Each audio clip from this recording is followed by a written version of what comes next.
अस्सलाम वालेकुम, आदाब। कैसे हैं आप लोग? आज एक बड़ा ही दिलचस्प एपिसोड होने वाला है मेरी पॉडकास्ट का, the episode that I was most looking forward to. और ये मैंने इससे पहले किसी पॉडकास्ट में नहीं कहा, because in front of me as a musician who I have known for a bit, not that long, एक मेरी इनसे बिटर स्वीट रिलेशनशिप रही। लेकिन हमेशा ही has been very magnanimous, very generous. और शायद यही वजह है कि इनका जो बैंड था स्ट्रिंग्स, उसकी इतनी एलिगेंट और मोर इम्पॉर्टेंटली ग्रेसफुल लेगेसी रही। He has made music across decades, across platforms. उन लोगों में से नहीं है जो डायनासोर्स की तरह एक्सटिंक्ट हो जाते हैं। He gave other veterans a formula to survive. Now he is making music for kids. एक बहुत बड़े खानवादे से ताल्लुक़, लेकिन अपनी नई रिवायत का आगाज़ किया। बिलाल भाई, कैसे हैं आप? ठीक, बिल्कुल। आप कैसे हैं? मैं बिल्कुल ठीक हूँ। बहुत खुशी हुई आपको इधर देख के, बिकॉज़ आपसे एक हमेशा हमारा इंटरेस्टिंग सा रिलेशनशिप रहा। हाँ, बिटर स्वीट में से स्वीट निकाल दो। स्वीट निकाल दूँ? अभी तक बिटर है। अभी तक बिटर है। अभी सही है तो मुझे अभी सही है चाय कॉफ़ी पिला दो कि उसके बाद तो उसके बाद बिटर। नहीं, वो बिटर स्वीट इस वजह से कि हमारा थोड़ा सा आपको कुछ मेरी लिखी चीज़ों पे एतराज़ रहा। बहुत बहुत थोड़े से ज़्यादा बहुत। लेकिन देखिए, मैं यही तो कह रहा हूँ ना कि आपका बड़ापन है कि उसके बावजूद मैं और आप। हाँ, क्योंकि मैं पीठ पीछे कुछ नहीं कहता। मैं जो कहता हूँ तुमसे हमेशा तुम्हारे मुंह पे कहता हूँ। यही तो मैं मुझे कोई इस चीज़ में कोई तहफ़्फ़ुज़ात नहीं है, इस चीज़ में कोई रिलक्टेंस नहीं है कि मैं कहूँ कि बहुत से ऐसे एक्टर्स म्यूजिशियंस हैं जो पीठ पीछे बहुत सारी बातें कहते हैं। हमारी पॉडकास्ट में भी कुछ आए कि उन्होंने मुझे कहा कि आई थिंक हीरा थी, उनका कि after it's done, but such a nice podcast. तो I was like, what were you thinking कि यहाँ पे क्या होगा? कहते हर्ड थिंग्स। तो मैं हमेशा इस चीज़ की बिलाल भाई को बड़ा अप्रिशिएट करता हूँ। अच्छा बिलाल भाई, हमने स्ट्रिंग्स के टूटने पे, अब स्ट्रिंग्स की लेगेसी पे बड़ी बात की, लेकिन एक चीज़ जो मैं डिजिटल एरा में देखता हूँ वो ये कि इवेंचुअली आपको एक ग्लोबल ऑडियंस बहुत सडनली मिल जाती है बिकॉज ऑफ स्ट्रीमिंग प्लेटफॉर्म, लेकिन आपको वो उस तरह का ग्लोबल स्टारडम नहीं मिलता जो स्ट्रिंग्स को मिला था, एटलीस्ट साउथ एशिया में। Although you toured all over the world, but you were very much the thing in South Asia. जब आप लोगों ने खासतौर पे कमबैक के बाद, जब आप लोगों ने एक 8-9 साल का गैप लिया और अपना म्यूजिक शुरू किया, तो what was your formula there, not just in making music but how to maintain that global stardom? मेरे ख्याल से हम थोड़े से लकी भी रहे इन द सेंस कि सर की ये पहाड़ 1992 में बिल्कुल was a huge hit. Huge hit. और उसी वक्त हमने डिसबैंड कर दिया था स्ट्रिंग्स, बिल्कुल। ब्रेक ले ली थी। हमें अंदाज़ा थोड़ा सा था कि वो इंडिया में कितना बड़ा हिट है, लेकिन इतना अंदाज़ा नहीं था। और उस वक्त कैसे अंदाज़ा लगाते थे आप लोग? क्योंकि दूरदर्शन से हमारे पास एनओसी के लिए लेटर आया था। ओह, ईएमआई के पास आया था, अच्छा। सॉरी शालीमार रिकॉर्डिंग कंपनी के पास आया था हाँ हाँ। कि एनओसी चाहिए कि हम इसको एयर करना चाहते हैं इस वीडियो को, अच्छा। क्योंकि एमटीवी पे तो चल MTV, रहा हाँ था। बिल्कुल बिल्कुल। अच्छा, हमने दे दिया। हमें अंदाज़ा नहीं कि दूरदर्शन क्यों चलाना चाहता है भाई ये, मतलब कि खैर। फिर हमें कुछ पता चलता रहा 1-2 साल बाद कि इंडिया के जितने डिस्कोज हैं, क्लब्स हैं, वहाँ पे सर की ये पहाड़ डीजेस चला रहे हैं और डांस हो रहा है। हमें उस वक्त भी अंदाज़ा नहीं था। मैं अपनी पढ़ाई में था, फैसल अपनी पढ़ाई में था। लेकिन जब हमने दूर रिलीज़ की और दूर में हमने कहा कि हमारा बैंड है स्ट्रिंग्स, तो सबके जवाब ही आया लेबल कंपनी से, are you the same guys who sang सर की ये पहाड़? अच्छा। तो हमने कहा यस ऑफ कोर्स। तो वो जो सारा टीनेजर्स थे उस ज़माने में, वो सब लेबल कंपनीज में काम कर रहे थे। हाँ। और हमारे पास को समझो कोई 12-13 कंपनीज थी जिनमें से हमें चूज़ करना था कि हम किससे रिलीज़ करें। तो उसकी लेगेसी का आपको ऐसे फ़ायदा इससे फ़ायदा हुआ। खैर, हमने मैग्ना साउंड को सिलेक्ट किया क्योंकि उस ज़माने में पॉप म्यूज़िक मैग्ना साउंड बहुत बेहतर नाम था। अदनान समी खान ऑलरेडी उससे थे, और भी 2-4 लोग थे। कॉलोनियल कज़न्स भी वहाँ से, मैग्ना साउंड था। ठीक। तो टीवी बहुत बड़ा था उस ज़माने में, V4U, चैनल V, MTV। तो जब दूर वहाँ रिलीज़ हुई और हमने कोई 2.5-3 महीने इंडिया में रहे, प्रमोशन की, we travelled all over India अच्छा। प्रमोटिंग दूर। और ये सब हमारी कंपनी का plan, Which companies are supposed to do? Of course Yeah. They suppose to pay us also, Yeah. But they But they don't. अच्छा उस पे भी हम आएंगे. तो खैर वो Touring India. प्रमोशन बहुत कितने शहर गए होंगे अचानक आप? बहुत गए होंगे, बहुत गए. बहुत गए होंगे, पता नहीं कितने गए, हाँ. छोटे बड़े क्लब्स में, जहाँ जहाँ हो सकता है, कॉलेजेस में, हर जगह हमारा ये हुआ. बस वापस आए तो हमें अंदाज़ा नहीं था कि स्ट्रिंग्स कितना बड़ा बैंड बन चुका है. Is it pre-release जो आप लोगों ने सारी ट्रैवलिंग की? नहीं, अच्छा पोस्ट रिलीज. पाकिस्तान में रिलीज हो चुकी थी, पाकिस्तान में रिलीज हो चुकी थी और इंडिया में उसके बाद रिलीज हुई.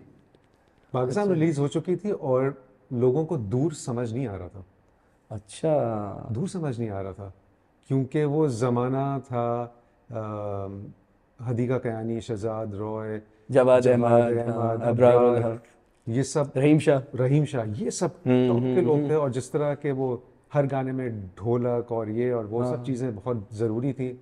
और फिर हम उस म्यूज़िक के साथ आए. हमें भी अंदाज़ा नहीं था कि क्या होने वाला है, लेकिन हमें बनाना था, यही म्यूज़िक बनानी थी. और उसमें मुझे वो वीडियो भी याद है जो आप लोगों ने दूर की जो शूट की थी.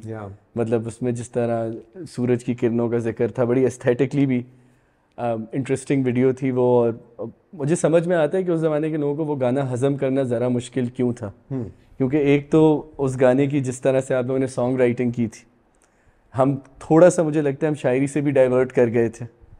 हम कैची गानों पे ज़्यादा आ गए थे उस ज़माने में. मतलब यानी उर्दू पे कम फोकस था, पंजाबी बहुत हो गया. वही नहीं, और पंजाबी में भी मतलब वो आसान पंजाबी वाली शायरी हो रही थी.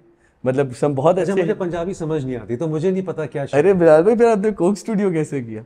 मैं मतलब समझ के करता. अच्छा, समझ यानी जब कोई पंजाबी गाना लाता था, मैं कहता मुझे समझाओ क्या है. हाँ. चले, at least you are honest about it ना. एटलीस्ट मतलब मैं कह रहा हूँ कि I know producers who are know it all, और वो फिर होता है इवेंचुअली ये कि कोई ज़बान की. पार चना. हाँ, पार चना. हाँ, मतलब म्यूजिकली सब बहुत अच्छा था, लेकिन जब उन्होंने मुझे सुनाया था गा के अकूस्टिक पे, तो जब उसने मुझे समझाया, तो उस गाने का लेवल में दिमाग में कुछ और ही हो गया. यानी हाँ, मुझे समझना पड़ता है कि है क्या वो. तो दूर आई और दूर से आप आए और इस इंडस्ट्री के अंदर. और कितना आप लोगों को टाइम लगा ये समझने के लिए कि 10 साल पहले जब आवाज़ और ये माइलस्टोन्स और इन सब के गाने साथ साथ आ रहे थे, ऑल्दो आप लोगों ने इन सब के पीक से पहले एग्जिट कर लिया था. 92 में you guys were out of it, आप लोग उनसे पहले आए थे. तो आप लोगों को क्या लगा कि you cracked the code for this time, या आपको लगा कि नहीं, हमें कुछ चीज़ें और मुख्तलिफ करनी चाहिए थी दूर में? दूर में हमें तो कोई कोड क्रैक करना ही नहीं था. हमने एक बंद कमरे में एल्बम बनाई थी. अच्छा. जो हम बनाना चाह रहे थे. अच्छा. और म्यूज़िक कभी हमने सोचा भी नहीं था कि हमारा प्रोफेशन होगा. मैं अपना काम कर रहा था, फैसल का अपना फैमिली बिजनेस था. हम सोचा था म्यूज़िक करते हैं. बस करते हैं, जो होगा देखा जाएगा. ये तो बाद में डिसाइड किया कि भाई चलो, let's burn all our bridges and focus on music. After the success of दूर? No. After coming back from India. Success तो अभी दूर की देखी नहीं थी. एक ट्रेलर देख लिया था कि okay, we can feel this buzz around us. And अब ये कि अगर हमें ये करना है तो हमें टाइम देना पड़ेगा. और वो बज़ जो थी काफ़ी इनवाइटिंग थी. हाँ, I'm sure. तो हमने कहा कि चल, नौकरियां छोड़ो, बस अब ये करते हैं. नहीं, और उसमें फिर जो इंडियन क्राउड था, how did they welcome you? Oh, मतलब कि मैं तुम्हें बताऊं, सार्क का हमारा इवेंट था. ठीक है, समिट का. हाँ. और दिल्ली में हम एक पार्क में बजा रहे हैं, कोई 10,000 की ऑडियंस होगी. हम एक मेडले करते थे इंडियन गानों का अपने सेट में. तो उस मेडले में मैंने कहा फैसल से कि यार एक काम करते हैं, आज हम वो है ना गाना जानू मेरी जान, बस हम वो करते हैं. और जब वो लाइन रिपीट करेंगे तो हम कहेंगे मैं तेरा तू मेरी जाने सारा हिंदुस्तान, आज हम कहेंगे और क्राउड से कहेंगे पाकिस्तान तुम लोग कहो। वही इंटरेस्टिंग। तुम सोचो जब हमने कहा ये डरते डरते हाँ, डरते डरते कि ऑफ कोर्स। कोई कोई कोई रिस्पांस मिलेगी नहीं मिलेगी, हूट ना कर दें, हाँ कुछ, हाँ, कुछ भी हो कुछ सकता भी है। हो सकता है। लेकिन तुम सोचो राफे, 10,000 इंडियन यूथ, सारा पाकिस्तान, और ये चीज़ यूट्यूब पे है, ये तुम सर्च करोगे, ये तुम्हें क्लिप मिलेगी, और फैसल में पागल हो रहे हैं कि ये हो क्या रहा है। तो यानी ये इंडियन ऑडियंस थे, ये स्ट्रिंग्स था, and there was nothing in between, no like zero boundary, कोई पॉलिटिकल, कोई ज्योग्राफिकल, कोई लाइन नहीं थी, बस हम एक हो चुके थे। और वो मोमेंट जो था वो ऐसा था कि यार ये इंडिया है, ये पाकिस्तान है, और बिल्कुल एक हुए हुए थे। हाँ, लाइन बिल्कुल इमेजिनरी Yeah. लग रही थी आपको। नहीं, ये बड़ा आपने दिलचस्प चीज़ बताई इसमें। And interestingly for the audience, this is all before जिंदा, this is all before yeah. ना जाने क्यों। ठीक है ना, ये उन सबसे पहले की बात। बिल्कुल। मतलब जिंदा के बाद तो लोगों के जहन में रजिस्टर हो गया, ओ ये तो बॉलीवुड, मतलब, और उस वक्त John Abraham was huge, still huge, not as huge as he was back then. And then Sanjay Dutt, और वो आपके साथ जैम कर रहे हैं, क्योंकि हमारे लिए तो वो ऑप्टिक्स ही बड़ी रिफ्रेशिंग थी कि यार ओ माय गॉड ये क्या हो रहा है। क्योंकि जैसे आपने कहा बी4 यू म्यूजिक देख रहे होते थे, हम एमटीवी इंडिया देख रहे होते, सोनी, सेट मैक्स, ये सब आ रहा होता था, और वो छोटे छोटे उनकी फिल्मों के ट्रेलर आ रहे होते थे बीच में। तो उसमें जब कोई ऐसी चीज़ होती थी तो आपको दिली तौर पे आपको बड़ा वो होता था, बड़ी खुशी होती थी, you know that something like that has happened. अब ये जो जिंदा जब आया आपका, ठीक है, because right now talking about your global fandom, ठीक है, या फिर बाद में हमने शूट आउट एट लोखंडवाला का भी गाना आप लोगों ने किया, अपना ही गाना आप लोगों ने दिया था उनको शायद, शूट आउट एट लोखंडवाला का।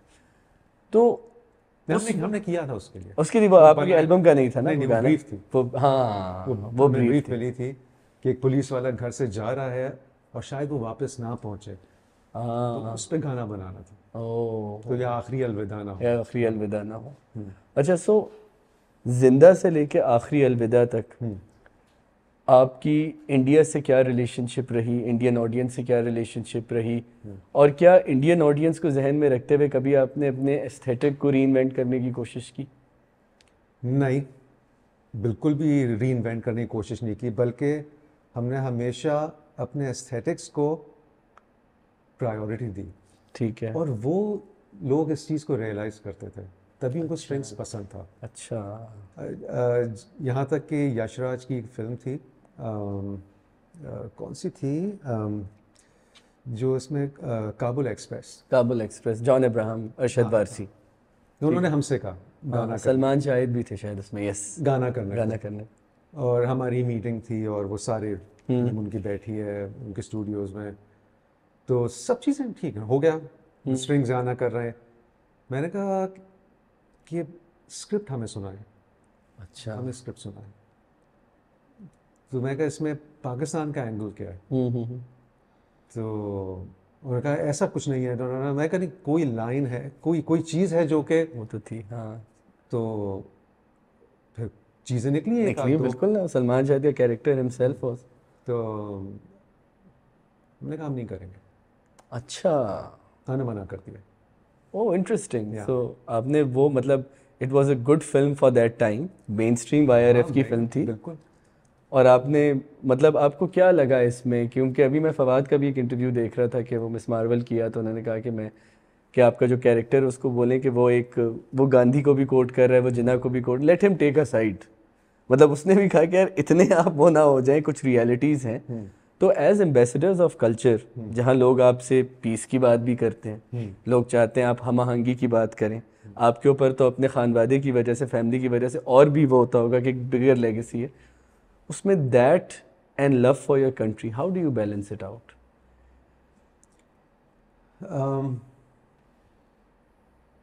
जब आपके अंदर ऑलरेडी हर चीज़ इंग्रेन्ड होती है ना, हाँ, तो आपको बैलेंस नहीं करना पड़ता, हाँ, you are that person, right. या तो आपको ऑटोमेटिकली वो चीज़ें लगता है कि जैसे कि अगर आप रोटी से आप पत्थर तो नहीं खा सकते, हाँ। यानी आपको पता है पत्थर नहीं खा सकते, हाँ। तो बस नहीं खा सकते, तो आप ये नहीं कर सकते। और तो ऐसे बास डिसीजंस हमने, becomes your muscle memory। या समझो मसल मेमोरी है। हाँ।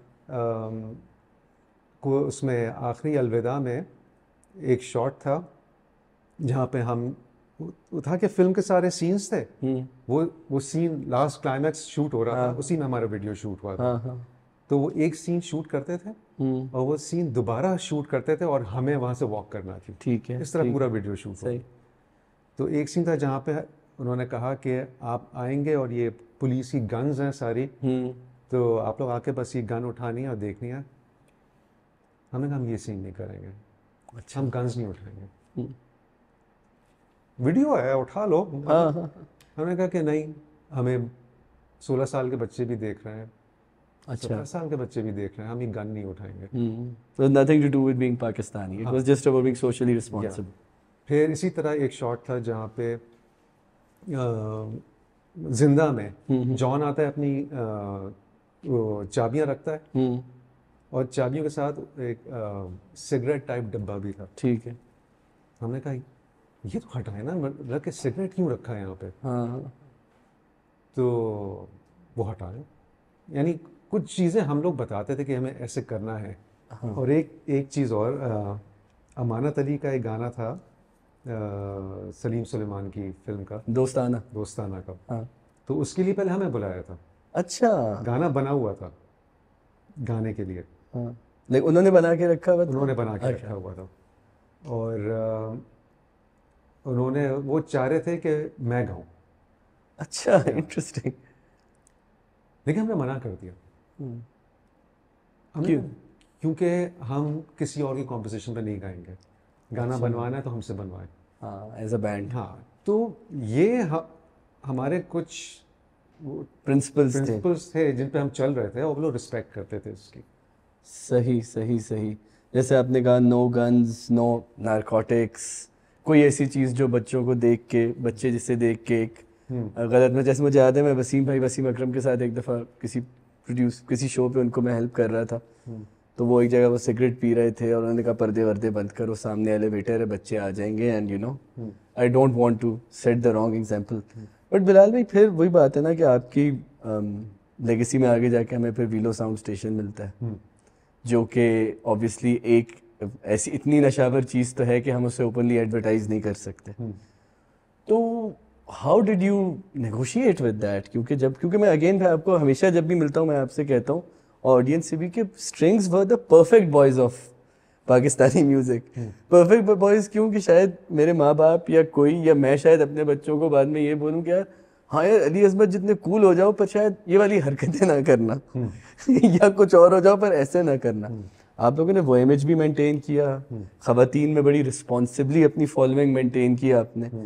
बट वो जब वीलो का चैप्टर खुलता है तो फिर मुझे लगता है कि कहीं शायद कॉम्प्रोमाइज़ हो गया आपसे प्रिंसिपल्स पे। मैं बताता हूँ, तो यानी अब मैं बताता हूँ मैंने किया क्यों। जब हम उस मीटिंग में थे, जब उन्होंने हमसे कहा कि भाई we want something like Coke Studio, क्योंकि पाकिस्तान में लोगों की जो सोच थी बस वो वहीं पे जाके फंस जाती थी, यहाँ पे कोक स्टूडियो ही है, कोक स्टूडियो। मैंने उनको कहा देखें, एक बच्चा जो 6 साल का था जब कोक स्टूडियो आया, और कोक स्टूडियो आया था 2008 में, और आज 2020 है, उसमें 19 तक, तो वो बच्चा कितने साल का होगा? 19-20 ईयर्स का होगा। उसको अगर पाकिस्तानी म्यूज़िक उससे पूछें क्या है, तो वो कहेगा या तो कव्वाली है, या सूफ़ी है, या फ्यूजन है। उसको पॉप म्यूज़िक का नहीं पता, उसको पाकिस्तानी पॉप म्यूज़िक का कुछ अंदाज़ा ही नहीं है, जो कि फोर्टे था पाकिस्तानी म्यूज़िक का। बिल्कुल। मैंने कहा वो एक चीज़ है जो कि हम मिस कर रहे हैं, और इस वक्त this is the right time, क्योंकि अंडरग्राउंड सीन में एक लावा बर्स्ट होने वाला था, थ्रोबैक म्यूजिक का, सिंथवेव, और कोई उसको जगह नहीं मिल रही थी निकलने की, फटने की। मैंने उनको समझाया कि हमें पॉप म्यूज़िक को रिवाइव करना चाहिए। खैर मान गए वो। मैंने फैसल को कहा, फैसल देखो ये हम पॉप म्यूजिशियंस हैं, हम हम जो म्यूज़िक सुन के बड़े हुए, बजा के बड़े हुए, वो अब ख़त्म हो गई है इस मुल्क से। हमें वापस लेके आनी चाहिए। ये हमारे पास एक एक एक प्लेटफॉर्म है जो हम यूज़ कर सकते हैं। खैर वो नहीं माना। मैंने कहा मैं करता हूँ। ठीक है। मैंने किया सिर्फ इसी इंटेंशन से कि हम पॉप म्यूज़िक रिवाइव करें। कॉन्ट्रैक्ट में सब डाला कि ये प्रोडक्ट नज़र नहीं आएगी, शो में नहीं होगी, बीटीएस में नहीं होगी, कोई इसके बारे में बात नहीं करेगा, वो सब मान गए। लेकिन अगर तुम इसका रिजल्ट देखो कि हुआ क्या, सीज़न 12 या 13 के बाद वो जो लास्ट आया रोहेल का रोहेल का सीज़न 12 था, 13 था। हाँ। और वीलो भी उस वक्त आया। हाँ उसके बाद पूरी इंडस्ट्री चेंज हो गई। हाँ, कोक स्टूडियो वीलो बन गया। कोक स्टूडियो मैं नहीं कहूँगा वीलो बन गया, बट इंस्पायर्ड बाय दैट। मतलब कि वो म्यूजिक लोगों ने कहा कि नहीं ये म्यूजिक है जो अब हमें वापस लानी चाहिए। तो यानी जो मैंने सोचा था, जिसके लिए मैंने थोड़ा अल्लाह मियां से भी बात की थी कि भाई कोई तो वजह जिस पे आपने अपने प्रिंसिपल पे कॉम्प्रोमाइज किया। कॉम्प्रोमाइज किया। उसका कोई वजह नहीं थी ना। और उससे फ़ायदा हुआ, मुल्क को फ़ायदा हुआ। आज पॉप म्यूज़िक कितनी बड़ी है पाकिस्तान में। यानी बाहर की लेबल्स आ गई हैं, चीज़ें हो रही हैं।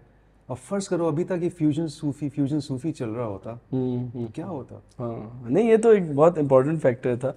मुझे तो पता है कि इंडस्ट्री में और कोई म्यूजिशियन भी नहीं है जिससे I can hold that against him. बहुत कम लोग हैं जो इतना स्ट्रॉन्ग स्टांस रखते हैं चीज़ों के बारे में। Strings was probably the only one कि जिन्होंने मतलब हमेशा एक, जैसे मैं गुड बॉयज़ कहता हूँ या परफेक्ट बॉयज़, इस वजह से मैं जब बिलाल भाई ने, मुझे याद है आपने जब वीलो मुझे दिखाने के लिए, प्रीव्यू करने के लिए बुलाया था, याद है आपके ऑफिस में, तब भी मैंने आपसे कहा था बिलाल भाई वो सब तो ठीक है पर ये क्या हुआ। But I really wanted the audience to know this. But at any point did Velo become the reason for Strings to get separated? नहीं, as I told you, it was Faisal's decision not to work on this project. नहीं क्योंकि, लेकिन फिर willow becomes that project जिसके बाद फैसल और बिलाल ने काम नहीं किया ना। वो तो टाइमलाइन जिंदगी की ऐसी बन गई हाँ कि वो ऐसा हो गया। कोविड ना आता हाँ, तो हम शायद स्ट्रिंग्स काम कर रहा होता। शाम कर रहा। लेकिन वो जो लल आ गया हमारे स्ट्रिंग्स के क्या कहते हैं कामों में, हाँ। कोविड की वजह से 1 साल हो गया, कोई शो नहीं है, कोई कोई कोई एक्टिविटी नहीं है।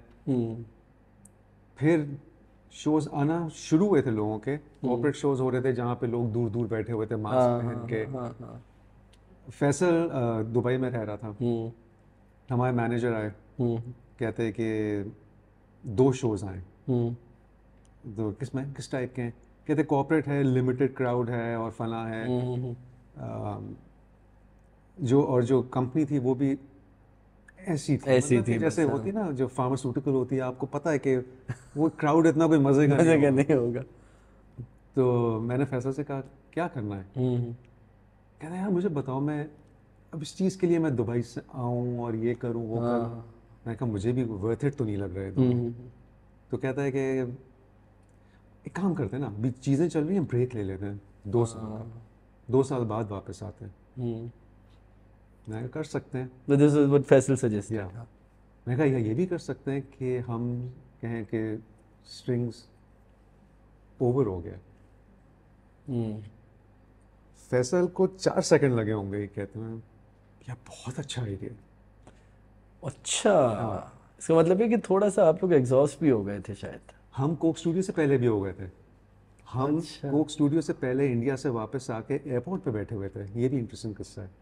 और हम यही बात कर रहे थे, ब्रेक ले लें, 2 साल की ब्रेक लेते हैं। और उस वक्त हम 2 साल की ब्रेक पे हम लोगों ने 2014 में कोक स्टूडियो स्टार्ट किया ना। हाँ, ये 13 की बात। 13 की बात। और मैं वहाँ से उस वक्त मैं मूड पे काम कर रहा था। अच्छा यार वो क्या म्यूजिक। खैर तो हाँ, तो हम ये कोक बात कर रहे हैं और एयरपोर्ट पे ही फ़ोन आता है, कराची एयरपोर्ट पे, कि उसका आसिम रज़ा का। अच्छा, द डायरेक्टर। हाँ, मेरे दोस्त हैं अली अकबर, वो बात करना चाह रहे हैं तुमसे। अच्छा, द कोक स्टूडियो तुम लोगों से। मतलब मेरे पास फ़ोन आया था, तुम लोगों से बात करना चाह रहे हैं और तुम लोग करना चाहोगे कोक स्टूडियो, मेरे ख्याल से उसके लिए। हम समझ ही ना है क्या कह रहे हैं। तो वो जो हम बात कर रहे थे कि ब्रेक ले लें, हाँ। उस वक्त कोक स्टूडियो आ गया। हम्म। और अब कोविड का 1 साल गुजर चुका था, फिर हम एग्जॉस्ट हुए हुए थे, सब कुछ हो गया था, एल्बम रिलीज़ हो चुकी थी, वीडियोस बन चुके थे, साउंड क्लैश हो चुका था, कोक स्टूडियो 4 साल कर लिए थे।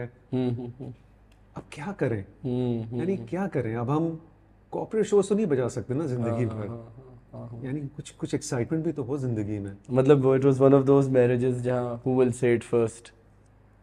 या और वो कोविड ने आसान कर दिया। कोविड ने आसान कर आसान दिया कर था, दिया। क्योंकि मुझे हमेशा से ये लगता है कि जब मैं एज अ कमेंटेटर जब मैं डॉट्स कनेक्ट करता हूँ तो मुझे वीलो बड़ा वो डिसाइसिव फैक्टर लगता है, क्योंकि एक ऐसी चीज़ जो आप लोगों ने कभी नहीं की, एक बंदे ने की, उसके बाद यू नेवर मेड म्यूजिक। बस टाइमलाइन ऐसी हो, वो टाइम, वरना ये कोई रीज़न नहीं था। कोई reason ये रीज़न कि भाई फैसल ने कहा ओ मैं ये नहीं करूँगा कभी and let's call it quits, nothing of that. मैं बताया ना, फैसल का डिसीजन था कि हाँ, तुम करो। तुम करो। हाँ, तो आई थिंक वो फिर ये भी हो जाता है कि जब एक चीज़ सोलो कर ली है तो बस फिर इवेंचुअली गाड़ी को आगे बढ़ाया जाए। कोक स्टूडियो पे जब हम आते हैं बिलाल भाई, 2-3 बड़ी दिलचस्प चीज़ें आपकी कोक स्टूडियो में हुई।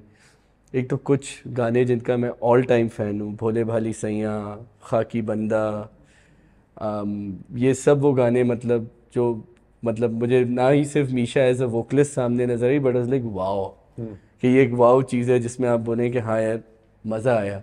बट हमने कोक स्टूडियो पे एक पॉडकास्ट मैंने और मेरे दोस्त अली राज ने रिकॉर्ड की, उसमें हमने 2 चीज़ें बड़ी नोटिस की आपके सीजन्स के बारे में, कि एक तो it became more about celebration, ठीक है, और शायद maybe it has something to do with you being pop musicians, और आपको लगा कि कोक थोड़ा डार्क हो गया है या ग्लूमी हो गया है। और दूसरी चीज़ ये कि आपने सारे रूठे हुओं को मना लिया, जो इंडस्ट्री पूरी रूठी हुई थी, मल्टीपल प्रोड्यूसर्स पे आप आ गए, उन सब ने अपने गाने किए। कभी लोग रोहेल को एक्यूज़ करते थे कि सिर्फ इस्लामाबाद के लोगों के साथ काम करता है, सिर्फ अपने दोस्तों के साथ काम करते हैं, वो सब भी टूटा। तो what was it like approaching Coke studio, और क्या ये सब आपके कॉन्शियस डिसीजंस थे कि ये चीज़ें ऐसे ऐसे करनी है? बहुत ही ज़्यादा कॉन्शियस डिसीजन था। अच्छा। या क्योंकि हम कभी अपनी उस टै में नहीं थे, टै कोई वर्ड है? टै पता नहीं, टै साउंड जरूर है, टाउन टै हो गया। कभी उसमें नहीं थे कि हम कोई तबाही म्यूजिशियंस हैं, तबाही प्रोड्यूसर्स हैं, हमने कोई हमसे अच्छा कोई कुछ नहीं जानता। जब हमें कोक स्टूडियो मिला, और आपने कभी परसू नहीं किया, आपको मिला कोक स्टूडियो?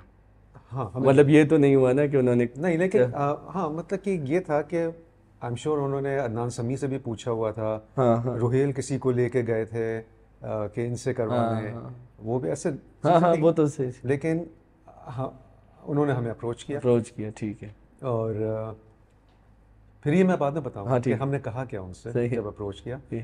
तो हम अब कभी हमने ये नहीं सोचा कि हम कुछ हैं और हमें मिल गया है। हमने सोचा यार हमें मिल गया है, अब हम क्या कर सकते हैं इसके साथ। तो हम, जैसे मैं वीलो में मैंने कहा कि इंडस्ट्री का भला होगा कि अगर हम पॉप म्यूजिक वापस लेके आते हैं, इसमें भी हमने सोचा कि हम क्यों ना इंडस्ट्री का भला करें, कि हम इसको, और जो सेलिब्रेशन का वर्ड यूज़ कर रहे हो तुम, ये वो वर्ड है जो कि यानी हम इंटरव्यूज़ में यूज़ करते थे। हाँ, हमने वहीं से लिया। हाँ बिल्कुल। तो कि ये पूरी इंडस्ट्री का प्लेटफॉर्म है, ये सिर्फ स्ट्रिंग्स के वो तुर्रम खान प्रोडक्शन का प्लेटफॉर्म नहीं है, ये किसी 4 लोगों का प्लेटफॉर्म नहीं है जो बस आएंगे और वो गाएंगे, आओ सब आओ पार्टी करते हैं। ये कॉन्सेप्ट था। और उसमें कुछ चीज़ें हिट हुई, कुछ चीज़ें मिस हुई, लेकिन आइडिया यही था कि सब आओ, सब मज़ा करते हैं। एंड आई थिंक सब आँखों Ali Ali was your first release, है ना? पहला गाना एपिसोड 1 का, वही ना।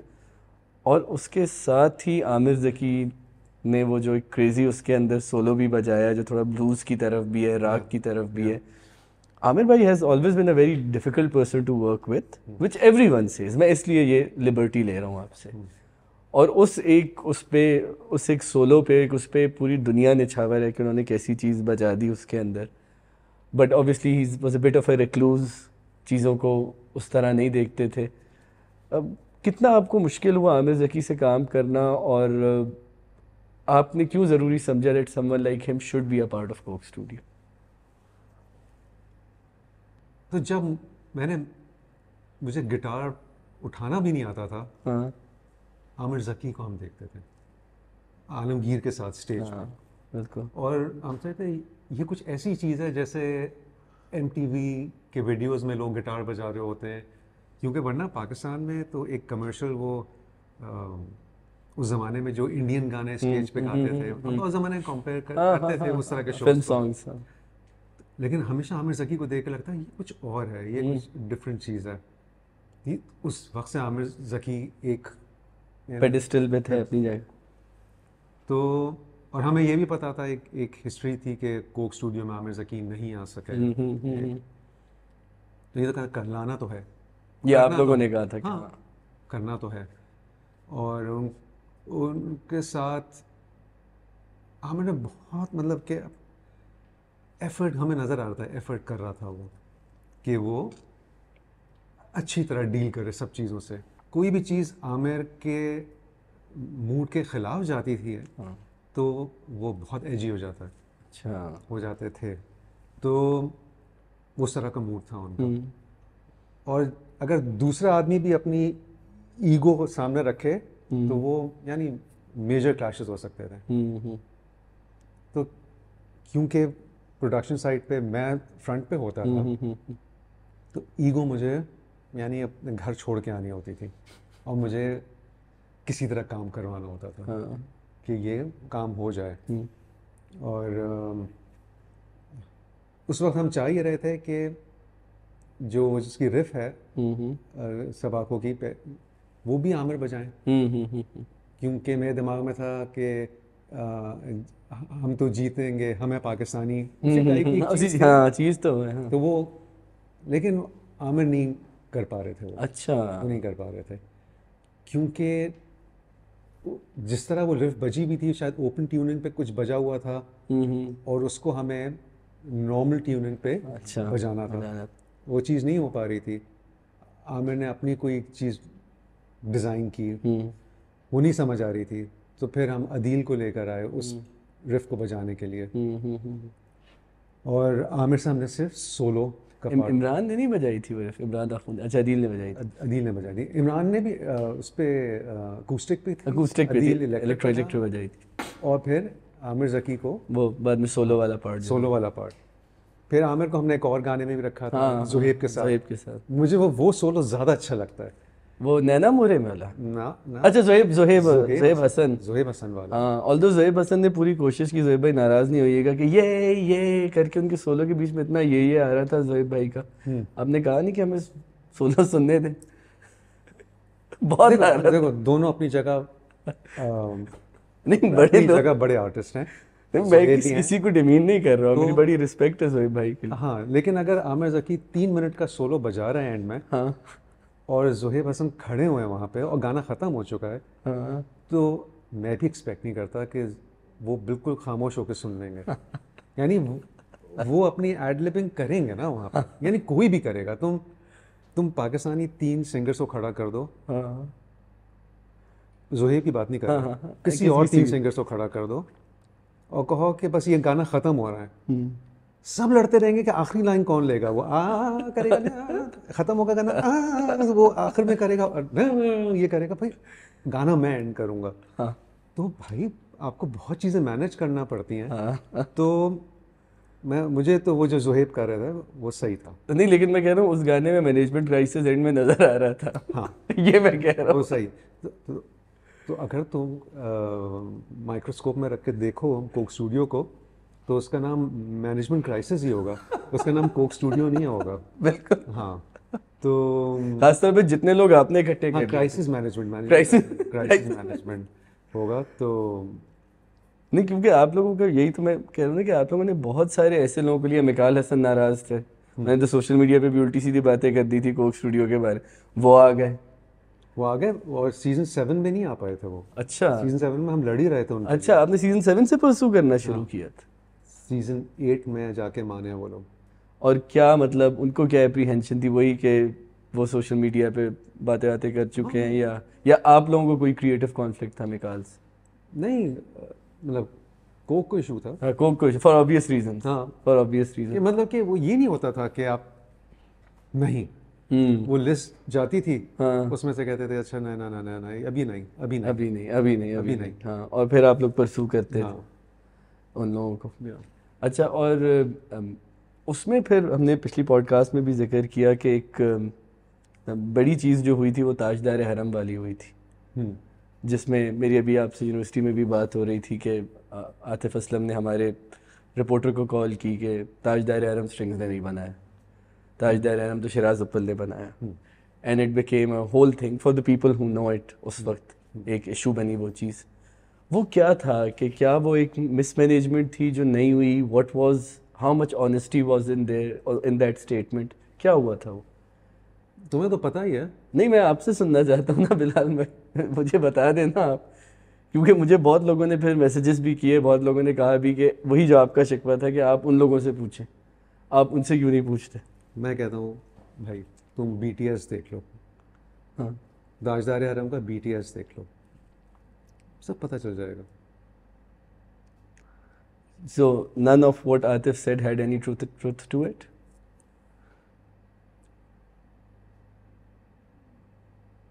देखो, यानी आतिफ से मेरी बहुत नाराज़गी हुई थी इसी बात पे। इसी बात पे, लेकिन फिर मैंने कहा कि यार कब तक ये होगा, फिर हम एक आध चीज़ पे हमें काम भी करना था साथ। मैंने कहा चलो मैं ये जिक्र लाऊंगा ही नहीं ऊपर, हाँ, और फिर हमने काम किया। हाँ, लेकिन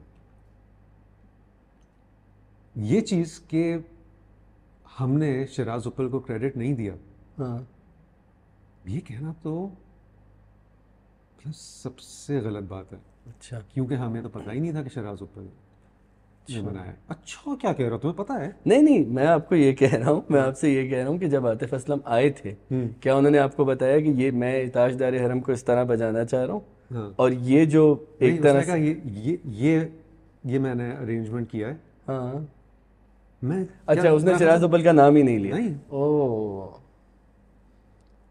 तुम BTS भी देखोगे हाँ, तो वो कह रहा है कि हाँ, मैं ये करना चाह रहा हूँ, मैं ये करना चाह रहा हूँ, तो उसमें शिराज का नाम ही नहीं है। और अगर वो शिराज का नाम लेता तो खुद भी ले सकता था। हाँ, ये तो बड़ी तो गलत चीज़ है। हाँ, वो BTS में कह सकता था कि भाई शिराज उप्पल ने के साथ मिलके मैंने ये हाँ, नहीं, arrangement BTS किया। में नहीं, आपसे तो कह सकते थे ना। मैं कह रहा हूँ अगर वो वाकई में कहना चाहता तो BTS में कह सकता था, हाँ, लेकिन उसने वहां भी नहीं कहा, ना उसने हमसे कहा।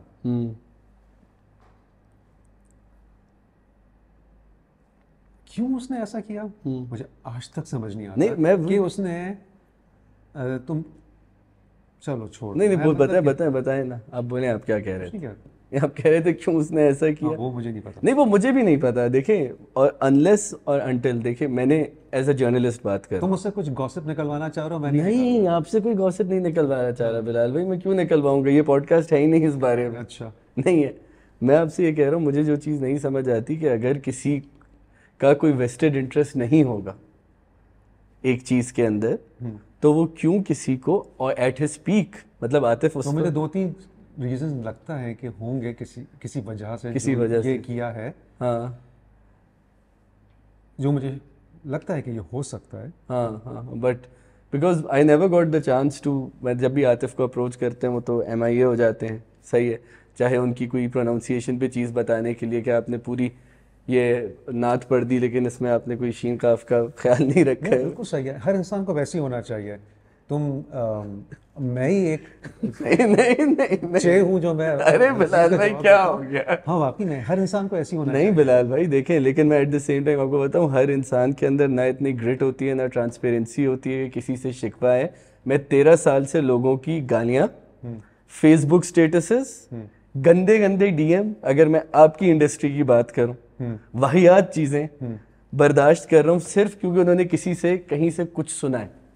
वेरी फ्यू पीपल, स्पेशली वो इतने मोतबर होते हैं, मोतबर कह रहा हूँ, और बाज़र्फ होते हैं कि वो बोले राफे मुझे ये चीज़ अच्छी नहीं लगी, I still remember the day you messaged me. मैंने कहा बिलाल भाई मिलते हैं, आपने मुझे अपने घर बुलाया, अनवर साहब ने बहुत अच्छी इफ्तारी बनाई, पुलाव बनाया, हमने खाया और पूरा अपने अपने दिल का हाल मुझसे शेयर किया।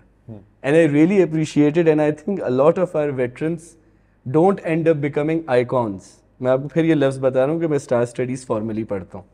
बहुत से हमारे वेटरन्स आइकॉन्स इसीलिए नहीं पढ़ पाते क्योंकि वो इन चीज़ों के बारे में बड़े कंजर्वेटिव होते हैं। So don't take it on you कि अगर आप इधर आ गए तो कोई आपको, बिल्कुल ऐसा नहीं है। आतिफ असलम को एट सम पॉइंट मैं ये बता दूँ ये चीज़ बाइट करेगी कि वो इस तरह की छोटी छोटी प्रॉब्लम सबके लिए क्रिएट करके चले गए। अभी बेशक वो जिस उस पे निकले हुए, he will at some point have to. हाँ, लेकिन मेरी तरफ कोई कोई वो नहीं, वो तो आपका बड़ापन है ना। मैं आपको सिर्फ ये कह रहा हूँ कि it's not to put you on a spot, absolutely not. हमसे इतने लोगों ने कहा कि आप और अलीराज बैठे में, आप बताएं तो सही, आप बिलाल भाई से तो बात करें, आप इस पे बात करें, इन सब चीज़ों पे बात करें।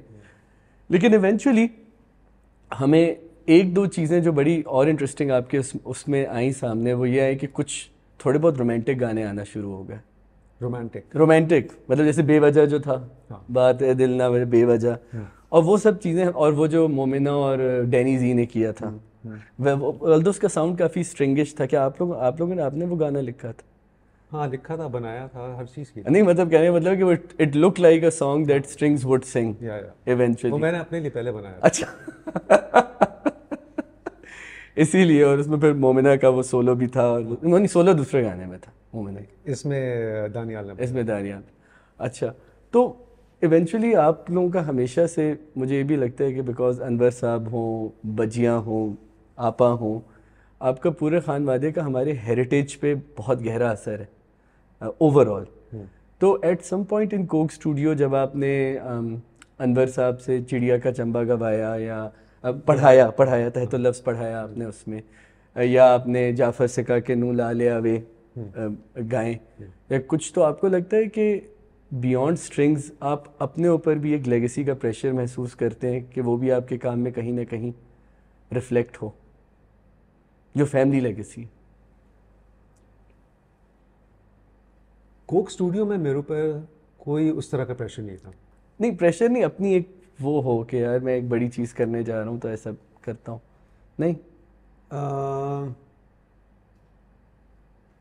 फैमिली लेगेसी, यानी तुम लोग फैमिली लेगेसी, फैमिली बात करते हो, हमें नज़र नहीं आते ना उस तरह लोग फैमिली के अंदर। तो ये तो आप लोगों का फॉर्च्यून है ना। मुझे सिर्फ वो आपको खाला और फुप्पो नज़र आते हैं। तो और हम सब अपना काम कर रहे हैं।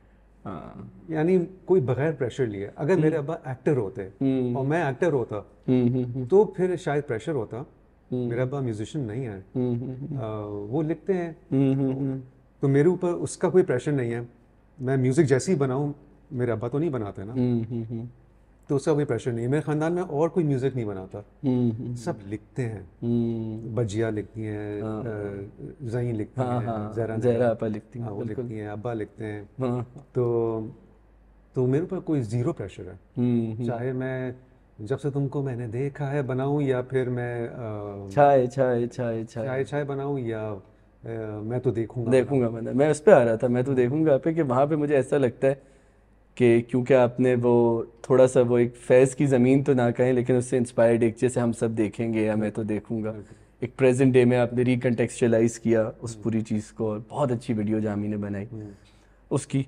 तो आपको कहीं ना कहीं मुझे in the second coming of strings, चाहे वो चले कोक स्टूडियो ना सही, मोर का म्यूज़िक हो या मैं तो देखूंगा हो, कहीं जब आप शायरी शुरू करते हैं, जैसे आपने कहा कि वो हमारा फोर्ट है, क्या उस वक्त आपको लगता है कि यार I need to be extra careful क्योंकि मुझे लोग इस लेगेसी से जोड़ेंगे? नहीं नहीं नहीं नहीं, क्योंकि मैं जो अपनी शायरी करता हूँ, वो अपने एक लिमिटेड दायरे में करता हूँ। सही है।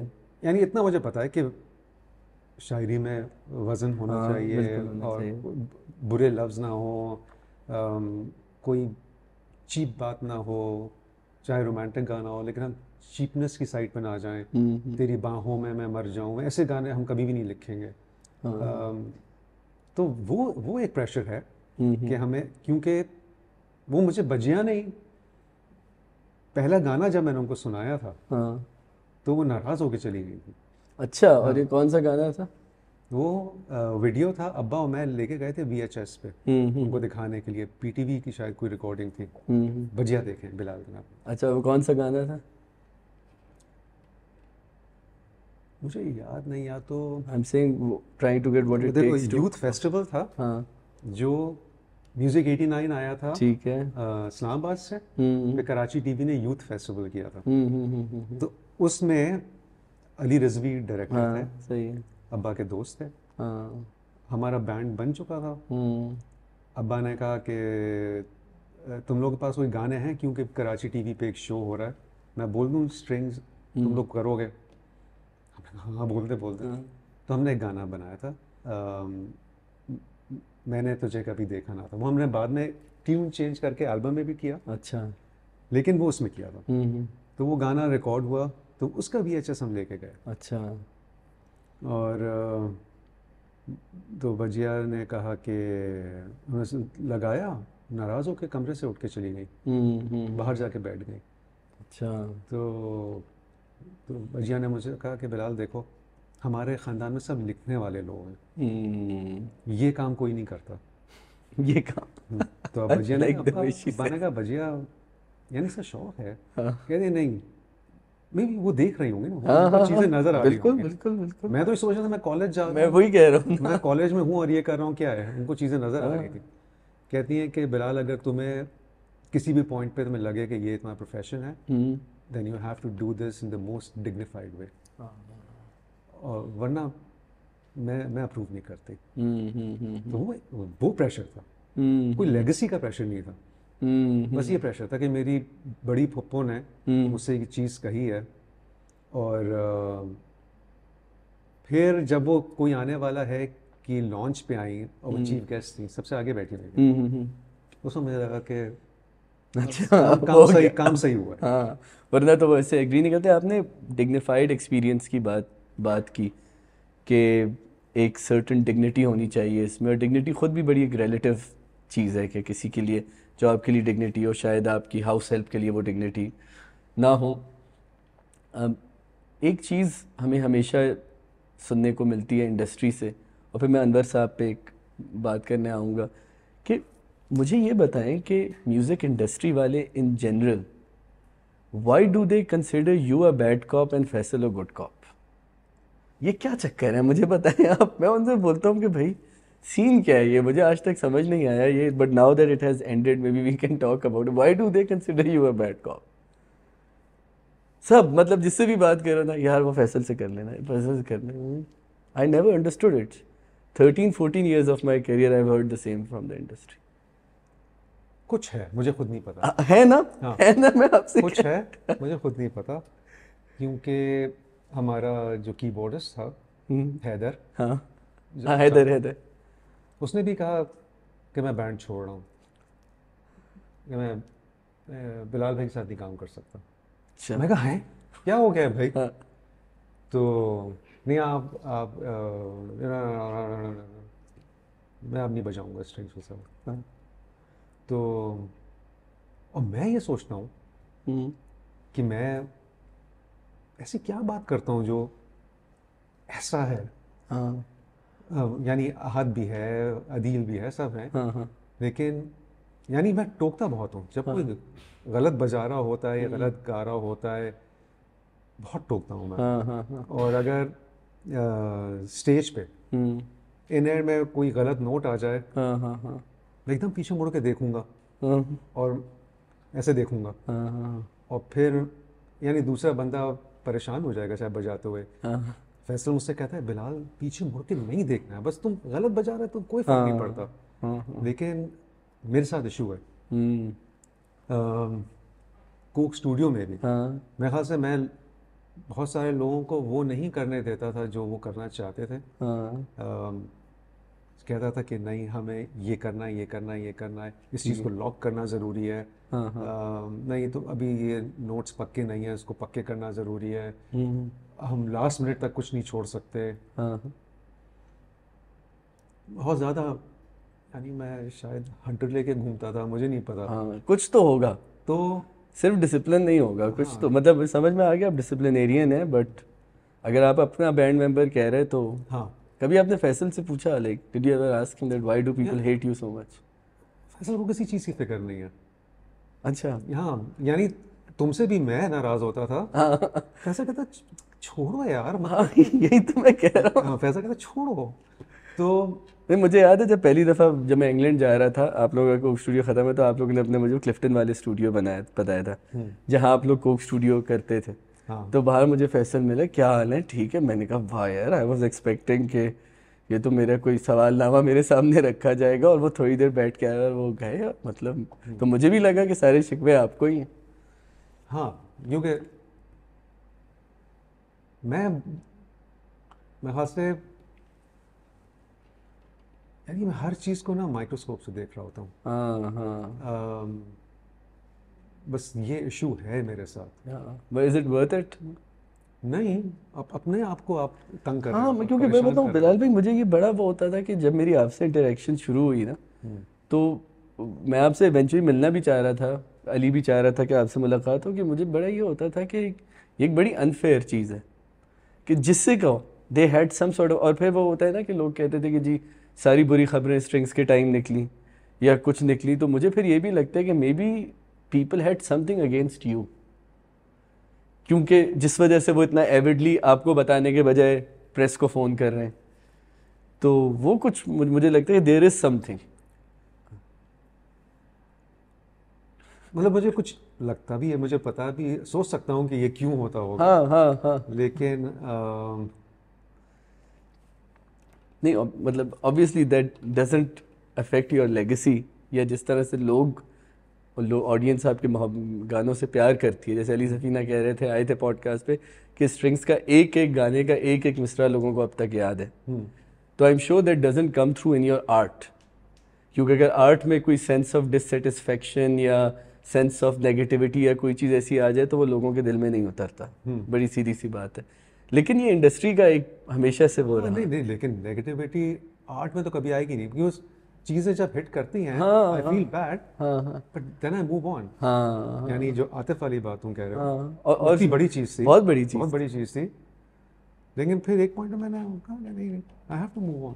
Yeah, and then you made a song with Atif and Vilo as well. Yeah, You yeah. guys work together. हाँ That's absolutely fine. And two things before we get to what you are doing now. मैंने कोई पिछले 2 हफ्ते आपका पक्के दोस्त binge watch किया। मतलब जितनी चीज़ें उसकी पपेट्री देखी मैंने, आपका पिछला नर्सरी राइम्स वाला जो ब्रांडेड प्रोजेक्ट था वो भी देखा। तो स्ट्रिंग्स ख़त्म हुआ, हम एक दफ़ा एक एल्बम लॉन्च पे मिले, याद है आप उस गाना अपने लाने वाले थे, फैसल का गाना आ रहा था कोक स्टूडियो में, we had that discussion, remember that right? फिर आपने शायद एक आध वीडियो रिलीज़ की अपनी और कुछ नहीं किया। 4 की नहीं मैं कह रहा हूँ कि उस वक्त आपने एक रिलीज़ की, फिर आपने 4 और की, और फिर इवेंचुअली आप पक्के दोस्त और बच्चों की प्रोग्राम में पिछले कम से कम 2 साल से या 3 साल से आप उसमें मसरूफ़ हैं। तो वो ये एक बैंड जब टूटता है, सही है, उसके बाद कि ये रियलाइजेशन इवेंचुअली बच्चों तक आने की, इसमें क्या रीज़न था? और why are you when I met you the other day you were so happy talking about पक्के दोस्त के, इसमें ऐसा है, इतना एक्साइटेड मैंने आपको देखा। तो वो जर्नी कैसा रहा है सिंस स्ट्रिंग्स का ब्रेकअप फिर पक्के दोस्त?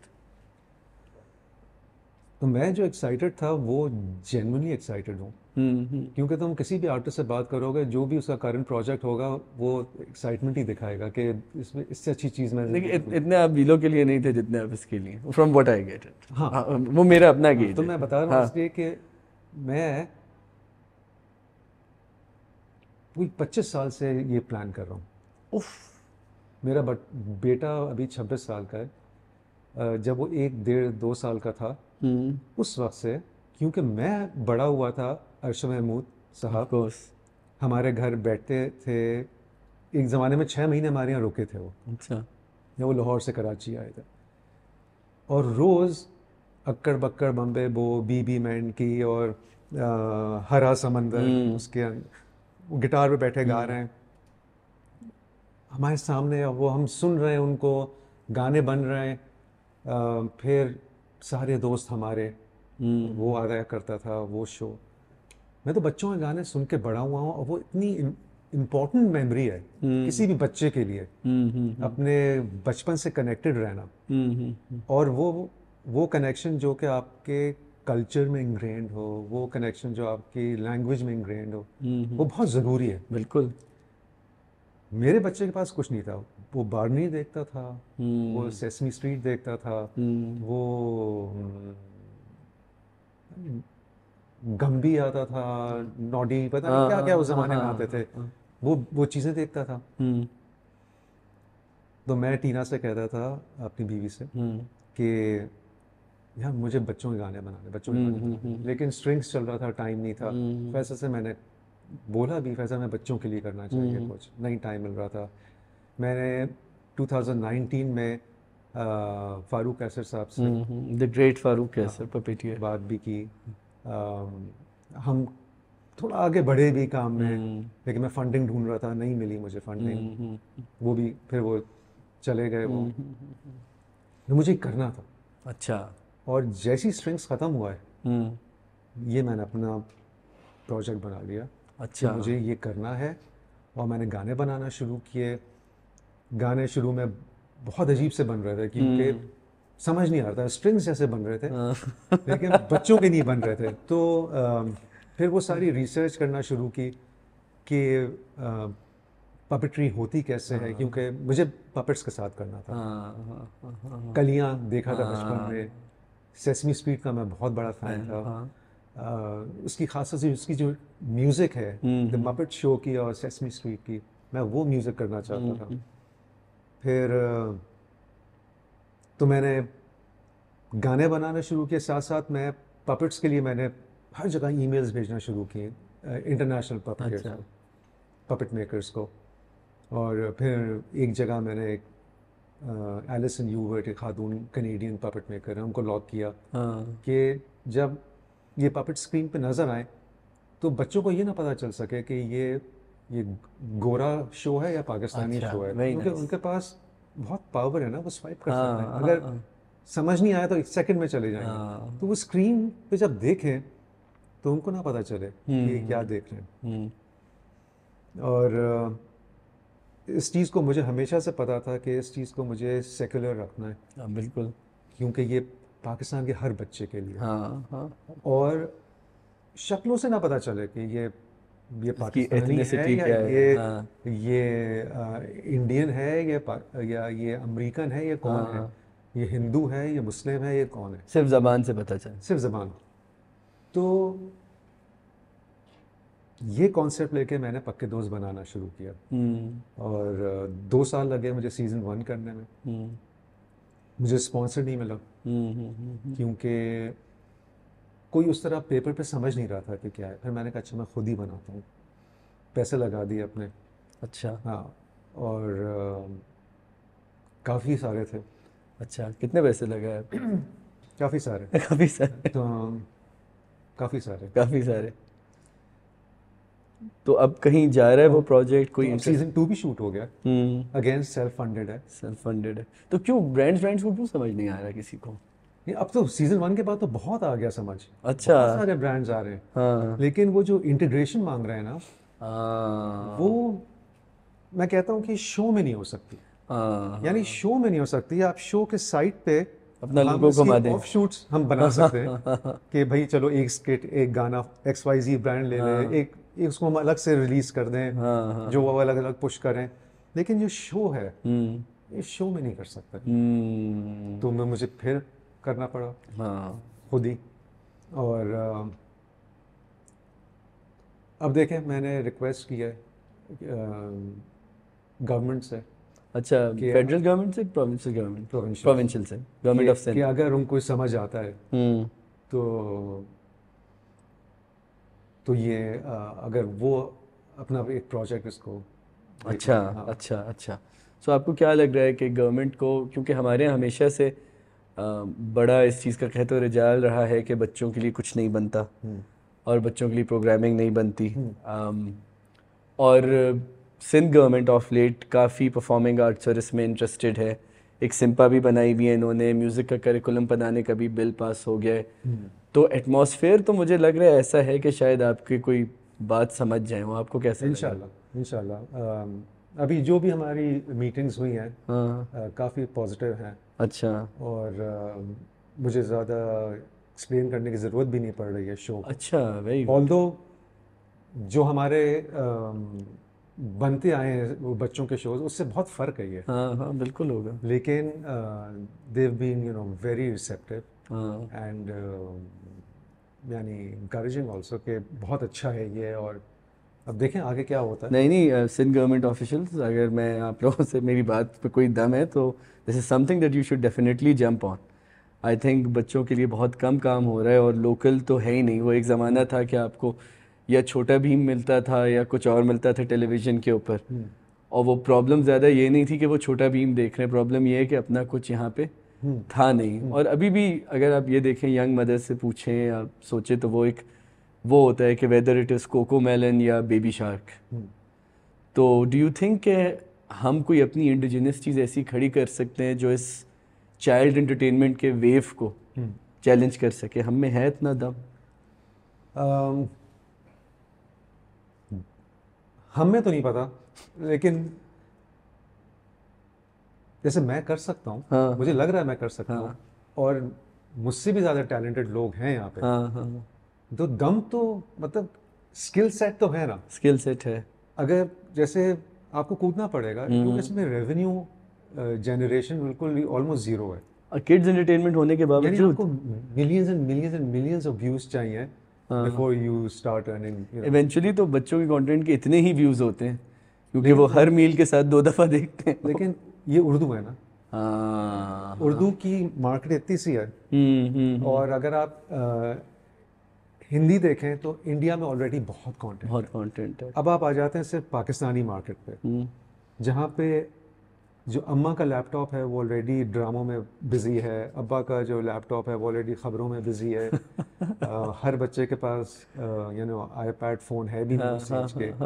तो वो आप, लेकिन अनलेस आप दिल से सोचते हो कि मुझे ये करना है, तो आप करेंगे ये। मेरा ये था कि जो कोको मेलन और ये जो वेव है, क्या हम उसका ऑल्टरनेट कुछ बना सकेंगे? हाँ, तो मैं ही कह रहा था कि हमें रियलाइज़ करना चाहिए कि हमारे पाकिस्तानी कल्चर से ना, वो जो एक पॉपुलर कल्चर है, पॉप कल्चर जिसको कहते हैं, वो मिसिंग है। और वो बहुत इम्पोर्टेंट है, क्योंकि वो एक आपकी सॉफ्ट पावर है जो कि आप दुनिया को बेचते हैं। बिल्कुल। यानी अगर आप यूएस में देख लें, यूएस में उनका हॉलीवुड, उनकी म्यूज़िक, उनका फैशन, उनका बर्गर, वो उनकी सॉफ्ट पावर है जो वो बेचते हैं। सेसमी स्ट्रीट बहुत बड़ी सॉफ्ट पावर है, पूरी दुनिया को इन्फ्लुएंस कर रही है। बिल्कुल। इंडिया का पॉप कल्चर क्या है? बॉलीवुड है।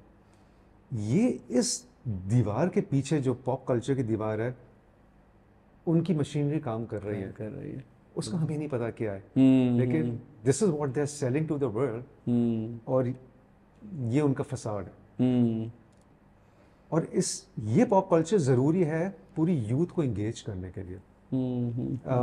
पाकिस्तान में एक पॉप कल्चर शुरू हुआ था इन द मिड 80s, अगर तुम्हें याद हो। नहीं, मैं लेट 80s की पैदाइश हूँ। तुम लेट 88? 88। तो